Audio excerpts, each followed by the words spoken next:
सोचिए, अगर एक सुबह आपको सिर्फ इसलिए घर से उठा लिया जाए क्योंकि आपकी भाषा, आपका धर्म या आपका पहनावा किसी को विदेशी जैसा लग रहा है। आपका आधार कार्ड, वोटर आईडी, यहाँ तक कि आपकी नागरिकता भी कोई मायने नहीं रखती और आपको जबरन उस देश में धकेल दिया जाए जिससे आपका कोई लेना देना ही नहीं है। कुछ ऐसा ही हो रहा है भारत के भीतर, खासकर बंगाली भाषी मुसलमानों के साथ। ये दावा किया है ह्यूमन राइट वॉच ने अपनी ताज़ा रिपोर्ट में। रिपोर्ट के मुताबिक पिछले कुछ हफ्तों में भारत से 1500 से ज़्यादा बंगाली मुसलमानों को बांग्लादेश भेज दिया गया है, वो भी बिना किसी कानूनी प्रक्रिया के। इनमें से कई लोग भारतीय नागरिक थे जो असम, उत्तर प्रदेश, महाराष्ट्र, गुजरात, उड़ीसा और राजस्थान जैसे राज्यों में रहते थे। HRW का कहना है कि इन लोगों को घुसपैठिया बताकर सीधे बॉर्डर पर ले जाकर बांग्लादेश में धकेल दिया गया।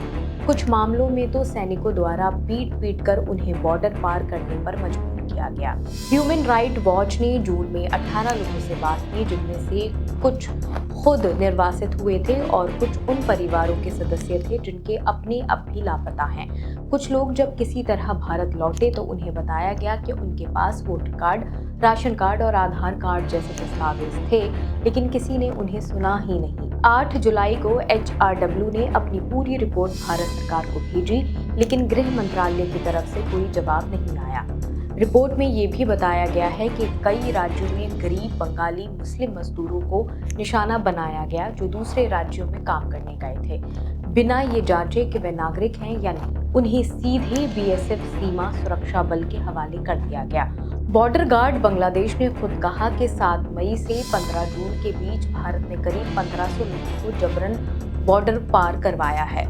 इनमें से करीब 100 रोहिंग्या शरणार्थी भी थे, जिनमें असम से निकालकर बांग्लादेश भेज दिया गया। सबसे हैरान कर देने वाला आरोप ये है कि भारत ने करीब 40 रोहिंग्या लोगों को समुद्र में छोड़ दिया। UN के स्पेशल रिपोर्टर टॉम एंड्रयूज ने इस घटना को मानवता पर धब्बा बताया। इन लोगों को लाइफ जैकेट पहनाकर समुद्र में उतार दिया गया और कहा गया, जाओ तैरकर म्यांमार चले जाओ। ये नॉन रिफाउलमेंट सिद्धांत का गंभीर उल्लंघन है, जिसके तहत किसी भी व्यक्ति को ऐसे देश नहीं भेजा जा सकता जहां उसकी जान को खतरा हो। अब ये मामला भारत की सुप्रीम कोर्ट में पहुंचा तो कोर्ट ने इस पर रोक लगाने से इनकार कर दिया। कोर्ट ने कहा कि अगर किसी को भारतीय कानून के मुताबिक विदेशी पाया जाता है तो उसे देश से निकाला जा सकता है। 16 मई को जब रोहिंग्या को समुद्र में उतारे जाने की रिपोर्ट आई तो कोर्ट ने कहा, इस पर कोई सबूत नहीं है, ये एक खूबसूरती से गढ़ी गई कहानी लगती है। HRW ने सीधे तौर पर आरोप लगाया है कि ये कार्रवाई केंद्र की BJP सरकार और BJP शासित राज्यों द्वारा की जा रही है। उनका कहना है कि सिर्फ अवैध घुसपैठियों के खिलाफ कार्रवाई नहीं, बल्कि एक खास समुदाय के खिलाफ भेदभावपूर्ण नीति है। HRW की एशिया डायरेक्टर एलेन पियर्सन ने कहा है कि भारत अपनी शरण परंपरा और लोकतांत्रिक पहचान को पीछे छोड़ रहा है। पश्चिम बंगाल की मुख्यमंत्री ममता बनर्जी ने भी सवाल उठाया, क्या बंगाली भाषा बोलना अब जुर्म हो गया है?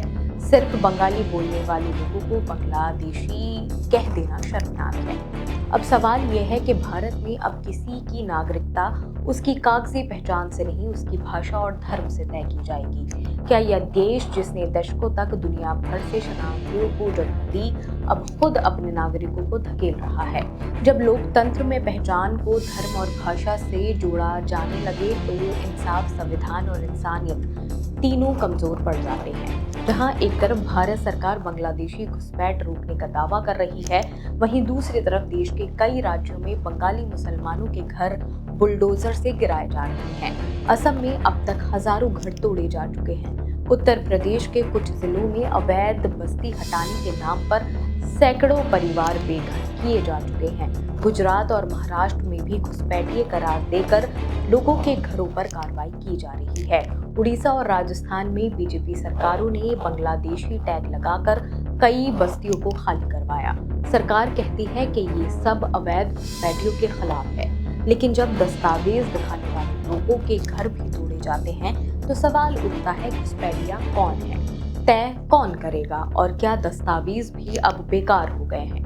क्या ये सिर्फ सीमाओं की सुरक्षा है या फिर एक खास धर्म और भाषा के लोगों को निशाना बनाने की एक रणनीति? आज हम सबको ये सवाल खुद से पूछना चाहिए, क्या हम सच में अवैध घुसपैठ रोक रहे हैं या लोकतंत्र और इंसानियत की दीवारें खुद गिरा रहे हैं? क्या बांग्लादेशी शब्द अब एक सियासी हथियार बन चुका है? फिलहाल इस खबर में सिर्फ इतना ही। बाकी और खबरें देखने के लिए जुड़े रहिए ऑब्जर्वर पोस्ट के साथ।